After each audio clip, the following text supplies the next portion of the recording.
रामपुर नाम के एक छोटे से गांव में राजू नाम का एक 18 वर्षीय लड़का रहा करता था। राजू अनाथ था। उसकी माँ उसे जन्म देते ही चल बसी और उसके पिता ही उसे पालने के एकमात्र सहारा थे। जब राजू 8 साल का था तो उसके पिता किसी काम से जंगल गए और फिर कभी लौट कर नहीं आए। उसके बाद राजू पूरी तरह अकेला हो गया। राजू गांव की एक टूटी फूटी झोपड़ी में रहता था। उसके घर के पास ही गांव का सरपंच और उसकी पत्नी रहते थे।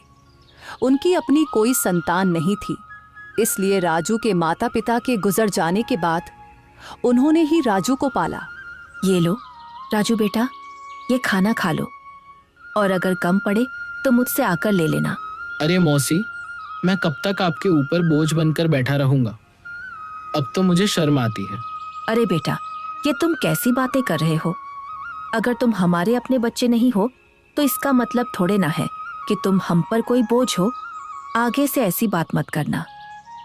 चुपचाप ये खाना खाओ। यह कहकर सरपंच की पत्नी सीमा वहां से चली गई। राजू ने आराम से खाना खाया। खाने के बाद जब वह झोपड़ी से बाहर निकला तो सामने ही सरपंच दिखाई दिए। राजू ने उन्हें देखा और सीधे उनके पास जा पहुंचा। राजू बेटा, खाना खा लिया है ना?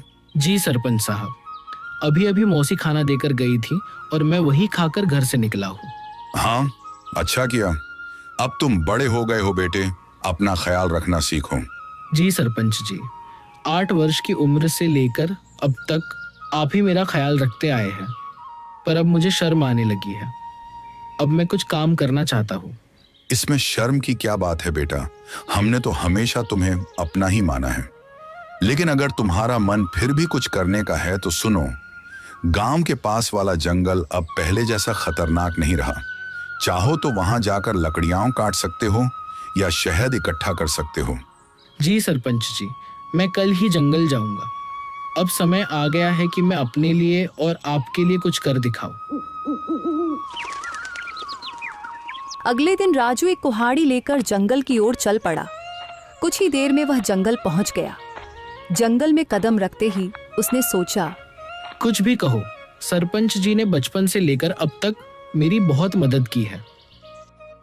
अब समय आ गया है कि मैं अपने पैरों पर खड़ा होकर दिखाऊं और अब मैं उनकी सेवा करूं ताकि उन्हें अपनी संतान की कमी महसूस ना हो और वे हमेशा खुश रहें। अभी राजू ये सोच ही रहा था कि अचानक उसकी नजर एक कोयल पर पड़ी जो उसे बड़े ध्यान से देख रही थी। अरे, यह कोयल मुझे इतनी गौर से क्यों देख रही है? इसका आकार तो बाकी कोयलों से बड़ा है और देखने में भी यह कुछ डरावनी लग रही है। राजू ने अभी इतना ही कहा था कि तभी कोयल उड़ती हुई उसके पास आ गई और इंसानी आवाज में बोली, मैं तुम्हें भली भांति पहचानती हूँ। तुम्हारा नाम राजू है और तुम मोहन के बेटे हो। कोयल को बोलते हुए देखकर राजू बहुत डर गया और बोला, ये कैसे मुमकिन है? तुम तो कोयल हो, फिर इंसानी आवाज में कैसे बात कर रही हो? शायद ये मेरी आंखों का धोखा है। भला कोई कोयल इंसानों की तरह बोल सकती है? नहीं, यह तुम्हारी आंखों का धोखा नहीं है। मैं सचमुच बोलने वाली कोयल हूँ। असल में मैं भी कभी इंसान थी, लेकिन एक तांत्रिक ने मुझ पर श्राप दे दिया और मैं कोयल की शक्ल में बदल गई। मैं तुम्हारे पिता के रहस्यों के बारे में सब कुछ जानती हूँ। वे कुछ समय पहले जंगल गए थे और फिर कभी वापस नहीं आए। अरे, न जाने कौन हो तुम। मैं ऐसे कैसे तुम्हारी बात पर विश्वास करूं? कभी सोचा है तुमने? तुम पिछले कई वर्षों से बिना पिता के रह रहे हो, लेकिन गांव में कोई भी तुम्हारे पिता के बारे में बात नहीं करता। तुम्हारी कोई मदद नहीं करता सिवाय तुम्हारे गांव के सरपंच के। लेकिन मैं तुम्हारे पिता के बारे में सब कुछ बता सकती हूँ। तुम्हारे पिता अभी जिंदा हैं और मुझे यह भी पता है कि वे कहाँ हैं। अच्छा तो बताओ, मेरे पिता कहाँ हैं? मैं उनसे मिलना चाहता हूँ। मैं तुम्हें जरूर बताऊंगी, मगर उससे पहले तुम्हें मुझे इस श्राप से मुक्त कराना होगा। राजू को न जाने क्यों उस कोयल से डर महसूस होने लगा। अरे, मुझे तो लगता है कि यह कोई राक्षस है जो मुझे अपने जाल में फंसा रहा है। इससे पहले कि यह मुझे नुकसान पहुंचाए, मुझे यहाँ से भागना होगा। यह सोचते ही राजू तेजी से गांव की ओर दौड़ पड़ा और कुछ ही पलों में अपने घर पहुंच गया। घर पहुंचकर राजू हांफते हुए बोला, अरे बाप रे, ये जंगल तो बहुत खतरनाक है। यहाँ तो जानवर भी इंसानों की तरह बातें करते हैं। मुझे तो लगता है कि वह जरूर कोई राक्षस था। मैं अब कभी उस जंगल में नहीं जाऊंगा। अभी राजू ये सोच ही रहा था कि उसी समय सरपंच की पत्नी उसके लिए खाना लेकर आ गई और राजू को घबराया हुआ देखकर वह बोली, अरे राजू बेटा, ये घबराए हुए क्यों हो? और तुम्हें पसीना भी आ रहा है। सब खैरियत तो है ना? कुछ नहीं मौसी, बस थोड़ा सा सिर दर्द हो रहा था। अरे बेटा, अगर तबीयत ठीक नहीं है तो काम मत करो। लो, पहले ये खाना खा लो और थोड़ा आराम कर लो। राजू ने मौसी से सर दर्द का बहाना बनाकर सच्चाई छिपा ली। मौसी ने ज्यादा सवाल नहीं किए, बस खाना उसके हाथ में दिया और धीरे से कमरे से बाहर चली गई। राजू ने खाना खाया और सो गया। अगली सुबह जब राजू नींद से जागा तो उसके मन का डर समाप्त हो चुका था। वह अपने आप से बोला, अरे शायद मैं कल उस कोयल को बातें करते देखकर कुछ ज्यादा ही डर गया था, लेकिन अगर सोचूं तो उसकी बातों में सच्चाई नजर आती है। वह कोयल मेरे पिताजी के बारे में जरूर कुछ जानती है और यह भी सच है कि गांव में कोई मेरे पिताजी के बारे में बात नहीं करता। जब भी मैंने सरपंच जी से अपने पिताजी के बारे में पूछा, उन्होंने हमेशा बात टाल दी। बस इतना ही कहा कि मेरी माँ जन्म देते ही चल बसी और मेरे पिताजी कई साल पहले जंगल गए थे, जो फिर कभी वापस नहीं आए। मुझे उस जंगल में जाना चाहिए और उस कोयल को ढूंढकर अपने पिताजी के बारे में पूछना चाहिए। यह कहकर राजू जंगल की ओर चल पड़ा और कुछ ही देर में वह जंगल के उसी स्थान पर जा पहुंचा जहां कल उसे वह कोयल मिली थी। वह कोयल वहां पहले से ही मौजूद थी और राजू को देखकर उड़ती हुई सीधा उसके पास आ गई। मुझे पता था कि तुम जरूर आओगे, क्योंकि तुम भी अपने पिताजी मोहन की तरह ही बहादुर हो। मैं सिर्फ इसी वजह से आया हूँ क्योंकि मुझे अपने पिताजी से मिलना है। तुम कह रही थी कि तुम मेरे पिताजी के बारे में जानती हो, तो बताओ मेरे पिताजी कहाँ हैं? मुझे उनसे मिलना है। कल मैंने कहा था कि इसके लिए पहले तुम्हें मुझे इस श्राप से मुक्त कराना होगा, लेकिन तुम चिंता मत करो, मैं तुम्हारी मदद करना चाहती हूँ। तुम मुझे अपना दोस्त समझो। मैं जानती हूँ कि तुम बचपन से ही गरीबी से जूझ रहे हो और कभी-कभी इस बात पर तुम्हें शर्म भी आती है। यह सुनकर राजू उदास होकर बोला, हाँ, तुम बिल्कुल सही कह रही हो। मैं सचमुच गरीब हूँ। बचपन से ही सरपंच जी और उनकी पत्नी ने मुझे पाला है, लेकिन अब हर वक्त उन पर बोझ बनकर रहना मुझे अच्छा नहीं लगता। मैं चाहता हूँ कि अब मैं खुद कमाऊं, ताकि वे दोनों चैन से बैठकर खाएं और खुश रहें। अगर तुम चाहो तो मैं तुम्हें धन कमाने का रास्ता दिखा सकती हूँ। अच्छा, मगर वह कैसे? तुम मेरी मदद कैसे कर सकती हो? मैं इस जंगल के सारे रहस्यों को जानती हूँ। आओ मेरे साथ चलो। ये कहकर कोयल उड़ चली और राजू उसके पीछे पीछे चल पड़ा। चलते चलते कोयल राजू को एक गुफा के अंदर ले गई। उस गुफा के बारे में किसी को कुछ पता नहीं था, क्योंकि यह जंगल पहले बहुत खतरनाक माना जाता था। इसीलिए लोग इस जंगल में आना पसंद नहीं करते थे।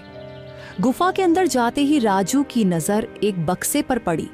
अरे, इस बक्से में क्या है? मैं अभी इसे खोलकर देखता हूँ। जब राजू ने उस बक्से को खोला तो उसमें बेहिसाब हीरे जवाहरात निकले। उन्हें देखकर राजू हैरानी से बोला, अरे बाप रे, इस बक्से में तो ढेर सारे हीरे जवाहरात हैं। ये सब सामान किसका है? तुम पहले धनवान बनो, फिर मैं तुम्हें बताऊंगी कि मैं इस श्राप से कैसे मुक्त हो सकती हूँ। और जब तुम मुझे इस श्राप से आजाद कर दोगे तो मैं तुम्हें तुम्हारे पिताजी से मिलवाऊंगी। मुझे पता है कि वे कहाँ हैं। उस दिन का तो मुझे बेसब्री से इंतजार रहेगा। लेकिन एक बात याद रखना, मेरे बारे में किसी को कानो कान खबर नहीं होनी चाहिए। अगर किसी को पता चल गया तो तुम्हारे लिए अपने पिताजी से मिलना मुश्किल हो जाएगा। राजू वह बक्सा उठाकर अपने घर की ओर चल पड़ा। घर पहुंचकर उसने बक्सा एक तरफ रख दिया। इतने में सरपंच और उनकी पत्नी राजू के लिए खाना लेकर आए। जब उन्होंने एक तरफ रखा हुआ बक्सा देखा तो सरपंच ने राजू से पूछा, राजू बेटा, ये बक्सा कहाँ से आया और इसमें क्या है? सरपंच के पूछने पर राजू को कुछ समझ नहीं आया, कि वह सरपंच साहब को क्या जवाब दे। इतने में सरपंच की बीवी ने बक्सा खोला और उसमें कीमती हीरे और जवाहरात देखकर बोली, राजू बेटा, तेरे पास ये इतने हीरे और जवाहरात कहाँ से आए हैं? राजू उन्हें सब कुछ सच बता देता, लेकिन वह कोयल की बातें याद कर रहा था जिसने उसे सख्ती से मना किया था, इसलिए उसने कुछ और ही बता दिया। मौसी, मैं जंगल में लकड़ियां काटने गया था। लकड़ियां काटते काटते मैं काफी आगे निकल गया और वहां मुझे एक गुफा दिखाई दी। जब मैं उस गुफा के अंदर गया तो वहां मुझे यह बक्सा दिखाई दिया। मैंने उसे वहीं से उठाया और घर ले आया। राजू, तुमने यह ठीक नहीं किया। हो सकता है ये सारे हीरे जवाहरात बादशाह के हों। शायद उसने इन्हें वहां सुरक्षित रखा था। अगर यह बात कहीं बादशाह तक पहुंच गई तो वह हमें सख्त सजा देगा। सरपंच के मन में गहरा डर बैठ गया था। अगर यह बात किसी तरह बादशाह तक पहुंच गई तो वह हमें सख्त सजा देगा। इससे पहले कि यह बात बादशाह तक पहुंचे कि किसी ने उसका सोना चुरा लिया है, हमें तुरंत यह सोना बादशाह के पास पहुंचा देना होगा।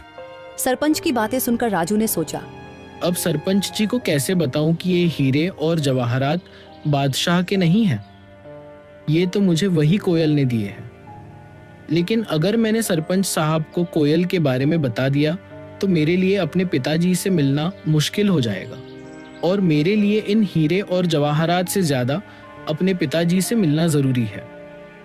राजू के लिए इन हीरे और जवाहरात से ज्यादा अपने पिताजी से मिलना जरूरी था, इसलिए वह सरपंच के कहने पर बादशाह को हीरे और जवाहरात देने के लिए राजी हो गया। ठीक है सरपंच साहब, जैसा आप कहे, हम अभी यह बक्सा बादशाह को दे आते हैं। यह कहकर राजू ने वह बक्सा अपने सर पर उठा लिया। फिर वह और सरपंच बादशाह की ओर चल पड़े और कुछ ही देर में वे बादशाह के दरबार में दाखिल हो गए। बादशाह के सामने बक्सा रखकर सरपंच ने कहा, बादशाह सलामत। ये लड़का मेरा पड़ोसी है। ये लकड़ियां काटने जंगल गया था और वहां एक गुफा में इसे यह हीरे जवाहरात का बक्स मिला। हमें शक हुआ कि शायद यह आपका ही है, इसलिए हम इसे फौरन आपके दरबार में ले आए हैं। यह सब सुनकर बादशाह के दिल में लालच जाग उठा, क्योंकि वह जानता था कि यह बक्सा उसका नहीं है। लेकिन इतने कीमती हीरे जवाहरात देखकर उसके मन में यह ख्याल आया, ये हीरे जवाहरात असल में मेरे नहीं हैं, मगर जब ये किस्मत से मेरे पास आ ही गए हैं तो मैं इन्हें बेकार क्यों जाने दूं। बेहतर यही होता है कि मैं इन लोगों को इसके बदले कुछ इनाम दे देता हूं ताकि वे खुश हो जाएं और ये खजाना भी मेरे पास ही सुरक्षित हो जाए। ये सोचकर बादशाह ने उनसे कहा, हाँ, यह बक्सा मेरा ही है। मैंने ही इसे वहां सुरक्षित किया हुआ था, लेकिन तुम दोनों ने ईमानदारी से यह संदूक मेरे दरबार में लाकर बहुत अच्छा किया है। मैं तुम्हारी इस सच्चाई से खुश हूं, इसलिए तुम्हें इनाम दिया जाएगा। ये कहकर बादशाह ने अपने सिपाहियों से कहा, सिपाहियों, यह संदूक इनसे ले लो और खजाने में रख दो। और हाँ, इन्होंने ईमानदारी का सबूत दिया है, इसलिए मेरे खजाने से इन्हें इनाम के तौर पर कुछ धन दे दिया जाए ताकि ये खुश भी हो जाए और दूसरों के लिए एक मिसाल भी बने।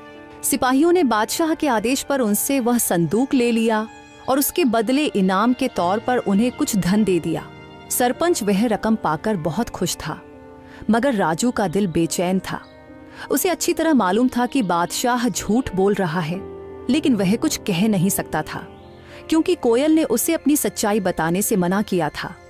राजू को डर था कि अगर उसने सच बता दिया तो उसका अपने पिताजी से मिलना मुश्किल हो जाएगा। राजू के लिए दौलत से बढ़कर अपने पिताजी से मिलना जरूरी था, इसलिए वह चुप रहा और फिर दोनों इनाम की रकम लेकर अपने घर की ओर चल पड़े। राजू सरपंच के साथ उसके घर चला गया और घर पहुंचकर उसने अपनी रकम भी सरपंच को दी और कहा, सरपंच जी, ये रकम भी आप ही रख लीजिए। आपने हमेशा मेरी देखभाल की है और मुझे खुशी है कि ये रकम आपके काम आएगी। सरपंच को वो रकम देकर राजू वहां से चला गया और अगले दिन सुबह होते ही राजू फिर से जंगल की ओर चल पड़ा और कुछ ही देर में वह जंगल की उसी जगह पहुंच गया जहां उसे वह कोयल मिली थी। तभी वहां एक साधु आ पहुंचा जो एक बरगद के नीचे बैठा था। उसने राजू से पूछा, अरे बेटा, तुम कौन हो और इस जंगल में क्या कर रहे हो? मैं मोहन का बेटा हूँ और मैं इस जंगल में आता जाता रहता हूँ। ये सुनकर साधु चौंक तो गया मगर कुछ नहीं बोला और चुपचाप वहां से चला गया। साधु के जाते ही कोयल उड़ती हुई वहां आ पहुंची। वह साधु तुमसे क्या कह रहा था? कुछ नहीं, वह बस पूछ रहा था कि तुम कौन हो और यहाँ क्या कर रहे हो। मैंने बताया कि मैं मोहन का बेटा हूँ और यहाँ आता जाता रहता हूँ। यह साधु असल में एक धोखेबाज है। उसने सिर्फ साधु का वेश ओढ़ रखा है, लेकिन अंदर से वह एक शैतान है। मुझे उस साधु से कोई मतलब नहीं है। मुझे सिर्फ तुम और अपने पिताजी की परवाह है। बस तुम बताओ कि मैं तुम्हें उस श्राप से कैसे मुक्त करवा सकता हूँ। अच्छा, तो चलो फिर मेरे साथ।